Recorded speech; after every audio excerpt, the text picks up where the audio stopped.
I invite you to open up your Bible, and you're going to need it today. We've got 50 verses, so we're not going to be doing a lot of jumping around. We're in one spot the whole time. And we're also not putting the words on the screen, so you really are going to need your Bibles open today. Please open up to 1 Samuel chapter 17. This is the story of David and Goliath.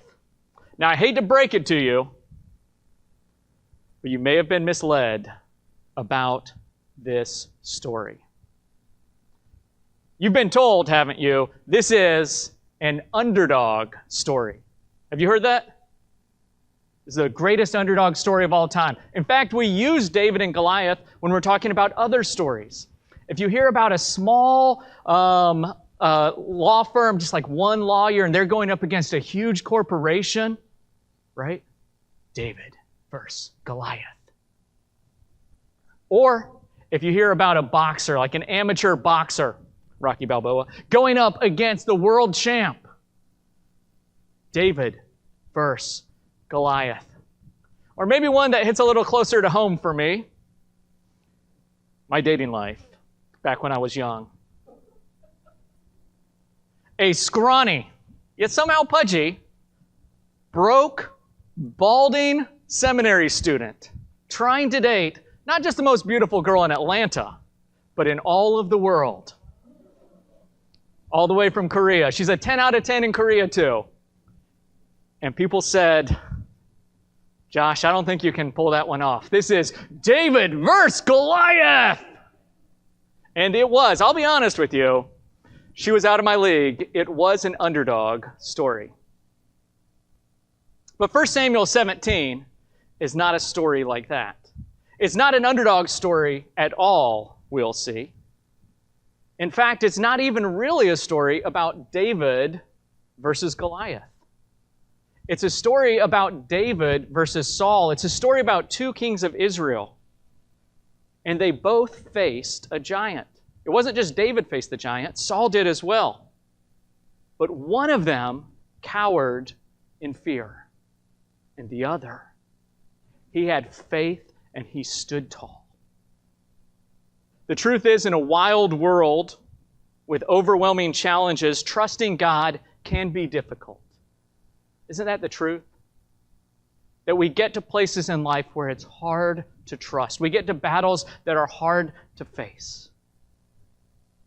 In this story that we read here in 1 Samuel 17, it invites us to see two ways to respond.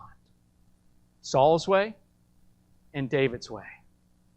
It challenges us, are we going to cower in fear, or will we stand tall like David?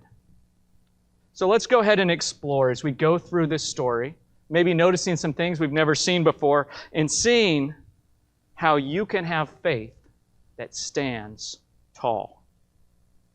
It starts 1 Samuel 17, verse 1.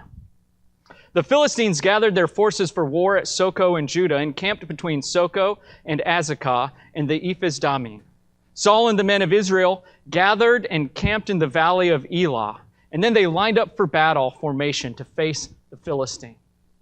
If you're like me, when you hear those words, you're like not entirely sure what Soko and all that stuff is. So I pulled up a map because I have no idea where this is. So Bradley, could you pull that up? And if you take a look up here at the map, what you see is that we've got the Philistia, so where the Philistine territory is, over to the west, closer to the ocean, and they're coming east into Israel. And here in this valley of Elah, there are two camps. You've got the Philistine camp in the south, and you've got the Israelite camp in the north. Is that making sense? All right, well, let's go ahead and continue on into verse 3. The Philistines were standing on one hill, and the Israelites were standing on another hill, with a ravine between them. Can you picture this? Well, let me picture it for you. Let's see it. This is actually a photograph. This was not taken back then. This was more recent. But as you look at this picture, you can kind of see how there's the various hills and there's the valley area, and see how stuff is growing there. It's a very lush and fertile valley. But do you see up there, kind of in the top of the picture, there's two hills with the ravine between them. They're in the dark green color. And so you've got the Philistines on one hill, and then on the opposite hill, you have the Israelites. And then that ravine is the space between. Each hill is fortified, so when you're standing on the hill, it's hard to attack. But the ravine is a place that's got some ground where you could come and meet. So now that we kind of have this picture of the scenery and we can envision these two armies, let's see what happens next. Verse 4. Then a champion named Goliath from Gath came out from the Philistine camp. He was 9 feet 9 inches tall. My brother makes fun of me that I'm short, but I feel like we're both the same height compared to Goliath. We're both pretty short. And he wore a bronze helmet and bronze scale armor that weighed 125 pounds. Can you guess what his sword was made of? It was bronze as well. There was bronze armor on his shins and a bronze sword hung between his shoulders. His spear shaft was like a weaver's beam, and the iron point of his spear weighed 15 pounds. In addition, a shield bearer was walking in front of him.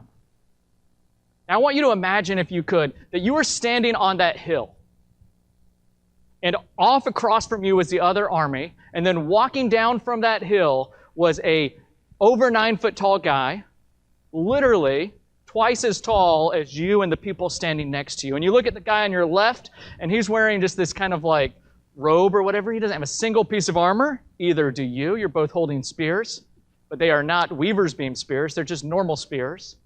And he steps out into that valley.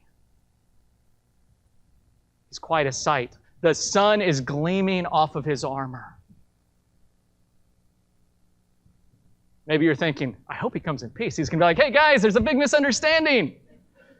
Let's see what he says. He stood and he shouted to the Israelite battle formations. Why do you come up and line up in battle formation? He asked them. Am I not a Philistine? And are you not servants of Saul? Choose one of your men and have him come down against me. If he wins in the fight against me and kills me, we will be your servants.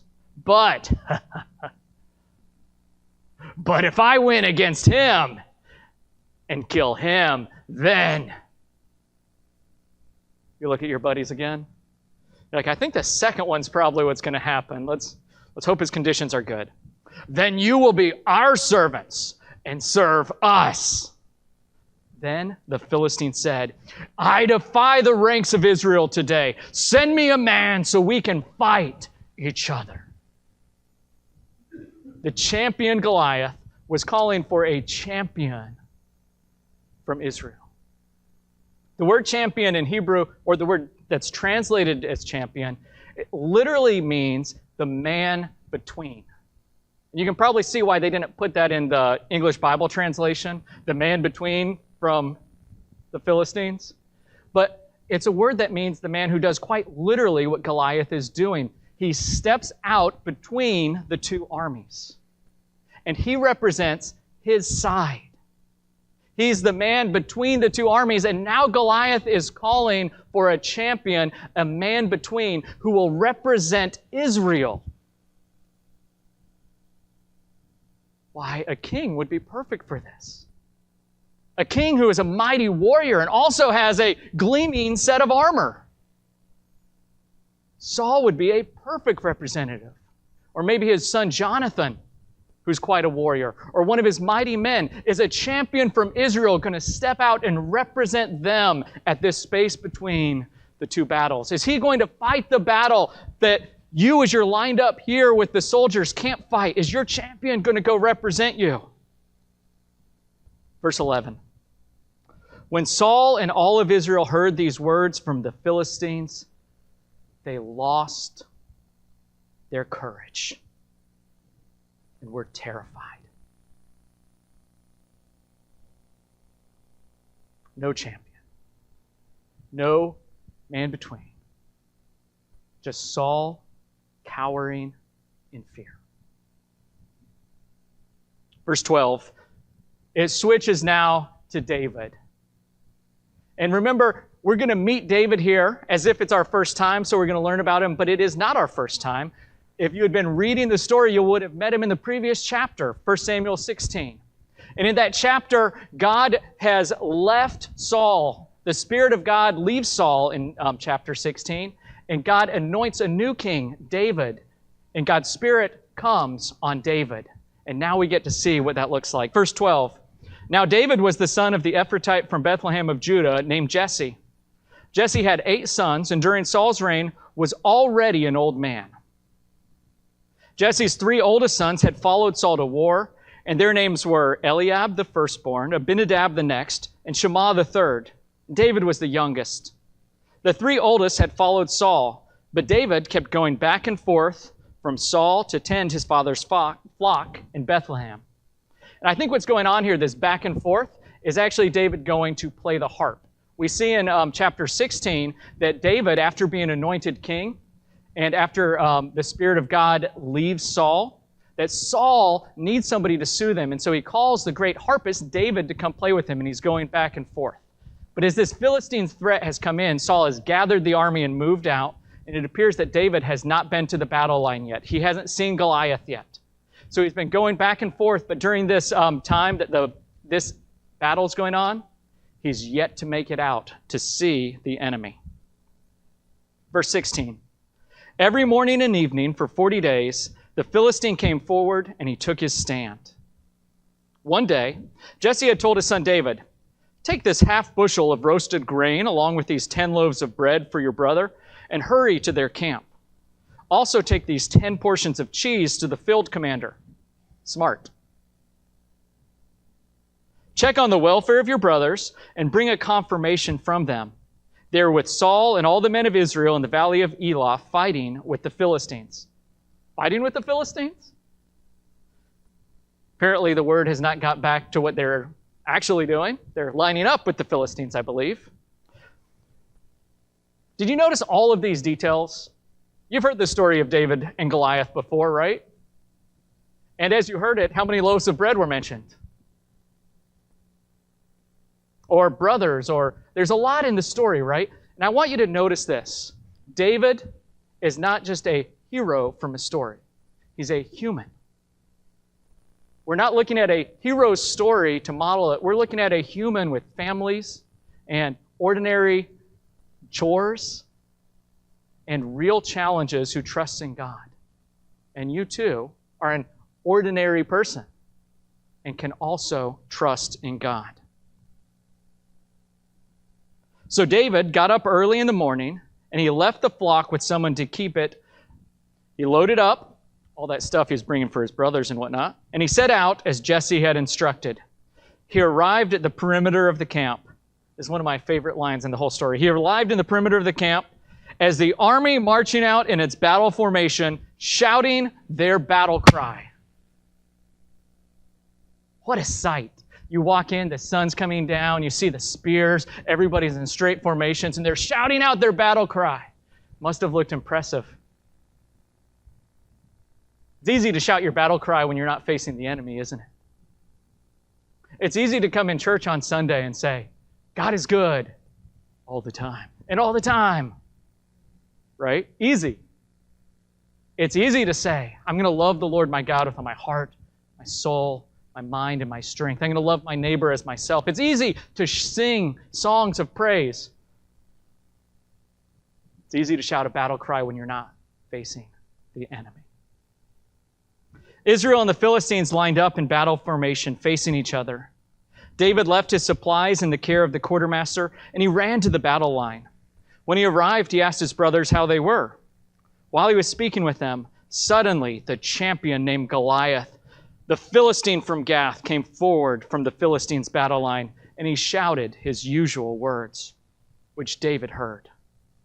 When the Israelite men saw Goliath, these men who had just been shouting out their battle cry, they retreated from him, terrified.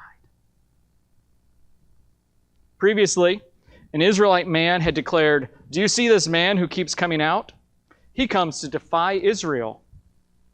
The king will make the man who kills him very rich, and he will give him his daughter. The king will also make the household of that man's father exempt from paying taxes in Israel."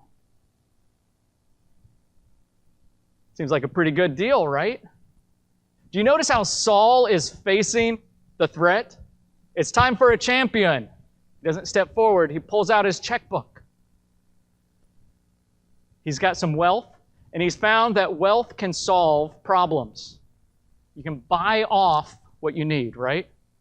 And there is some truth in this. Wealth can solve some problems. If you got a leaky roof, wealth will fix that. You're trying to start a new company? A little capital will take you a long ways. But what happens when you get to a problem that money can't solve? What happens when you get to a giant that there's nobody you can pay to fight him? What happens when you get news from the doctor and you have to face something hard? What happens when you deal with your spiritual struggles? There's a lot of things money can't solve. And if you've lived your life depending on wealth, when you get to those problems, you will not stand tall. Because money, it can solve a few things.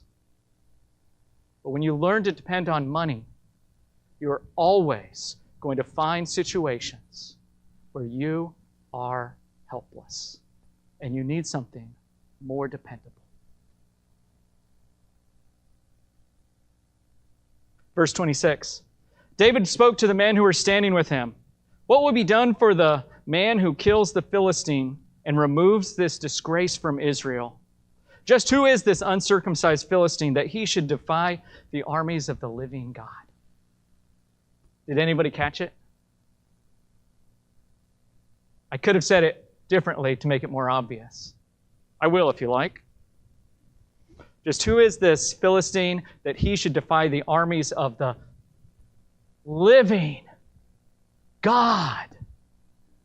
God. Did you know this is the first time in this entire story we've heard this word? Goliath stepped forward and he said, Israel, the servants of Saul. Right? And we heard about the battle. We heard the Israelite army. They didn't say God. We saw the king, the representative. He didn't say God. The first time in this story the word God is spoken is 26 verses in. And it's on the lips of David. Do you see the difference already? Saul has been depending on his wealth to defeat the giant, and it's not working. And then David says, the living God. What a difference that makes. Will the living God fail you? Where you come to a situation where your checkbook fails you, but what about a living God? David has a different way of seeing this situation. He sees it as one who knows that God is alive and real and present. Verse 27, the people told him about the offer, concluding, that's what will be done for the man who kills him. Great summary of it. David's oldest brother, Eliab, listened. Do we have any oldest brothers in the room? Any older brothers? Older sisters? All right, here's what I want you to do. Recognize that sometimes older brothers and sisters are terrible. And learn a lesson, okay? That was for my older brother. Please send that message. All right, I'm just kidding. But in all seriousness, David's older brother's terrible. David's oldest brother, Eliab, listened as he spoke, and he became angry with them. Why did you come down here? He asked. Why did you leave those few sheep in the wilderness? I know your arrogance and your evil heart. You came down here to see the battle. All right, older brothers and sisters, I don't have to explain the lesson, right? Does anybody else find it ironic, though? David, you came down here to see the battle, says the man who's been cowering for 40 days, afraid to fight, to the man who's about to go fight the champion from the other side. There is some irony. Verse 29, what have I done now? Protested David. I don't know if he said it like I would have said it, more like, what have I done now? Or if he said it like more manly and cool. Well, what have I done now? Protested David. It was just a question. But in either case, he moves on. Then he turned to those beside him, to the others in front of him, and he asked about the offer. The people gave him the same answer as before. What David said was overheard and reported to Saul. So he had David brought to him. David said to Saul, this is an important moment, right? David is being brought to Saul. This is the first, I told you, this is not so much the story of David versus Goliath, but David versus Saul. And this is the moment where they meet up. And we get to see both of their attitudes on display and how both of them lead and think. And if we're looking for answers on how we might cower in fear or how we might stand tall, this moment will be very revealing. David said to Saul, "Don't let anyone be discouraged by him. Your servant will go and fight this Philistine." Now that is a champion. A man who will step between, who will fight on behalf of the people, who will fight the battle they can't fight. But Saul replied, "You can't. You can't go and fight this Philistine." Do we ever say that to others? They have an idea. You can't. They want to do something. You can't. Do we ever say that to ourselves? You can't. You can't go and fight the Philistine. You're just a youth, and he's been a warrior since he was young. We've already seen how Saul depended on wealth, but look what else he depends on. He depends on his training, right? He looks at it and he says, David is untrained, and Goliath is trained. He's prepared. He's equipped. Just like money will solve some problems, training and preparation will as well. There's a lot of problems that you can train and equip and prepare and tackle on your own. But will that take you all the way? Or will you also find problems when you have to tackle challenges that you're unprepared for? That God calls you in directions to do things that you don't feel equipped for, you don't feel trained for. And do we depend on our own training and experience and might? Or can we find strength somewhere else? David answered Saul, "Your servant has been tending his father's sheep." This is not a strong answer to that complaint. You can't fight the giant. He's been training since his youth. Don't worry. I've been a shepherd for a while. David was a young man. But he continues. "Whenever a lion or bear came and carried off the lamb from the flock, I went after it and I struck it down and I rescued the lamb from its mouth. If it reared up against me, I would grab it by its fur and strike it down and kill it. Your servant has killed lions and bears. This uncircumcised Philistine will be like one of them, for he has defied the armies of the living God." Then David said, "The Lord who rescued me, the Lord who rescued me from the paw of the lion and the paw of the bear will rescue me from the hand of the Philistine." We've seen two ways that don't work, but one that does. David has a relationship with God. He has experience with God. The reason he trusts God when he's facing the giant is because he has seen God work in his life. If you want to stand tall when you face the huge challenges that will inevitably come in life, you will only be prepared to trust in God if you have that relationship and you can look back and you can say, God has been with me along the way. If you pray like Jesus taught, pray to God for your daily bread, and then you observe that God is meeting your needs. He meets your needs time and time again, and you learn to trust. Trust is not just something, a decision we make in a heart. It's about realizing that God is trustworthy because we see Him. We have time with Him, experience with Him, relationship with Him. That is what enables David to stand tall in this moment. And Saul should have had it as well. The army of Israel, how many experiences had Israel had where God has protected them and promised to be with them But they forgot. And David remembered. He remembered the God who has rescued me in the past will rescue me today. Saul said to David, "Go, and may the Lord be with you." Verse 38, we see Saul's equipment. It's very similar to Goliath's. Then Saul had his own military clothes put on David. He put on a bronze helmet on David's head, and he had him put on armor. David strapped his sword over his military clothes, and he tried to walk, but was not used to them. Do you notice how Saul has very similar armor to Goliath? If you go back and compare, you're not going to notice a ton of differences. He thinks in order to fight the enemy, you've got to fight the enemy with their weapons. Goliath has armor, he needs armor. Goliath has sword, you need a sword. And just as there's nothing wrong with money or training, there's nothing wrong with armor or swords. It's a good tool for some situations, but it won't take you to every situation. And there's a theological point being made here, I think. And that point is this: you don't need your enemy's weapons.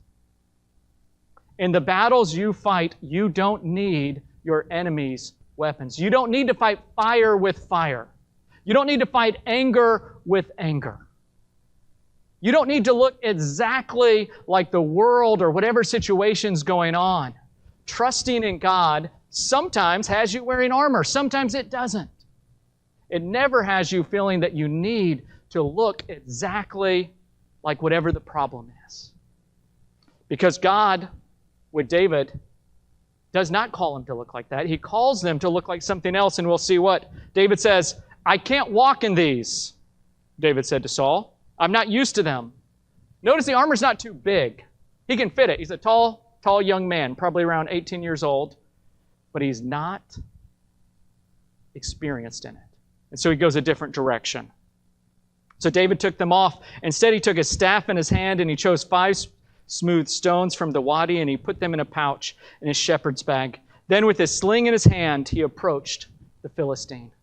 He went to face the Philistine as a shepherd. This is the kind of king that God wanted for Israel, a shepherd king. It's the kind of king that we see in Jesus too, isn't it? Our great shepherd. The Philistine came closer and closer to David, the shield bearer in front of him. Got to watch out for that shepherd boy with his sling. When the Philistines looked up and saw David, he despised him because he was just a youth, healthy and handsome. He said to David, "Am I a dog that you would come at me with sticks?" Then he cursed David by his gods. "Come here," said the Philistine, "and I'll give your flesh to the birds of the sky and the wild beasts." Sorry, children, this is a little bit violent. David said to the Philistines, "You come against me with dagger and spear and sword, but I come against you," what? "In the name of Yahweh of hosts, God of Israel's armies." This is how David fights his battles. "And you have defied him. Today the Lord will hand you over to me. Today I'll strike you down and cut off your head and give the corpse to the Philistine camp and the birds of the sky and the creatures of the earth. Then all the world will know that Israel has a God, and the whole assembly will know that it is not by sword or by spear that the Lord saves. The battle is the Lord's. He will hand you over to us." This is not an underdog story. David easily defeated Goliath. We're going to skip past that. It's so obvious. But I want to jump forward. David was the champion Israel needed this day. Some days he was not. Some days he faltered and failed. But we see in the Old Testament a promise of a coming king like David and more. A champion who would stand Stand between us and our sin and guilt. Stand between us and the devil. Stand between us and death, and take our sin and guilt to the cross and die for us and be raised to life on the third day. Jesus is our ultimate champion. And the big difference between David and Saul was that one was filled with God's Spirit, David. And guess what happens when we place our faith in Jesus Christ and are raised to life in Him? We too are filled with God's Spirit. Everything that mattered for David as he faced that giant, God's Spirit, faith in an almighty God, the power of God, the fact that God is alive, all of that is equally true for you if you have faith in Jesus. And it's not about how hard you try or how strong you can be. It's about how good God is. And it's about His strength and His power. And the question, of course, is, will we lean on that? Or will we lean on our own understanding, our own power, our own wealth, our own training, our own equipment? In a wild world full of overwhelming challenges, some cower, some stand. My question to you today is, what will you do? Will you boldly trust in God, empowered by His Spirit? Jesus has already won the victory. Will you stand in Him?